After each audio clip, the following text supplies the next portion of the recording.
ગુજરાતમાં ભાજપનું હેટ્રિકનું સપનું રોડાયું। બે ટર્મથી ભાજપ ગુજરાતમાં લોકસભાની તમામ 26 બેઠકો જીત્યું, પરંતુ આ વખતે કોંગ્રેસે તેમાં ગાબડું પાડ્યું। બનાસકાંઠા લોકસભા બેઠક પર કોંગ્રેસના ગેનીબેન ઠાકોર જીત મેળવી ગુજરાત કોંગ્રેસમાં નવા પ્રાણ ફૂંક્યા છે। ત્યારે ભાજપ પ્રદેશ પ્રમુખ સી.આર. પાટીલ અને મુખ્યમંત્રી ભૂપેન્દ્ર પટેલે કમલમ પહોંચી કાર્યકરોને સંબોધન કરી મતદારોનો આભાર માન્યો।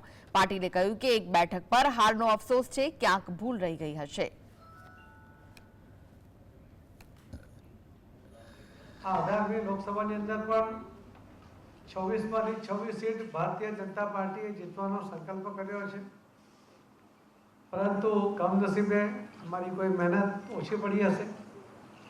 मतदाता भाई बहनों ने अमरा प्रत्ये कोई नाराजगी हशे, जाने अजाणे अमराथी कोई भूल थी हशे અને એના કારણે અમે એક સીટ ફક્ત 31,000 મત માટે ગુમાવી છે। એનું અમને અત્યંત દુઃખ પણ છે અને અમે અમારી ભૂલો શોધીને એ સુધારવા માટે પણ ચોક્કસ પ્રામાણિક પ્રયત્ન કરીશું, એ પણ આપણા માધ્યમથી અમે કહેવા માંગીએ છીએ।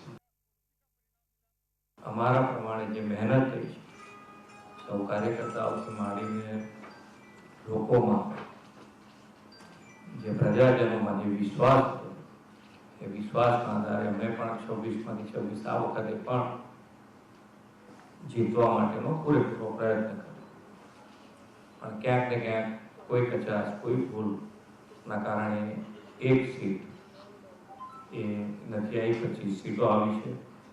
માન્ય નરેન્દ્રભાઈના નેતૃત્વમાં ફરીથી આ લોકસભામાં ઇલેક્શનને વધાવીને પ્રજાજનોનો આભાર માનીને, કાર્યકર્તાઓનો પણ આભાર માની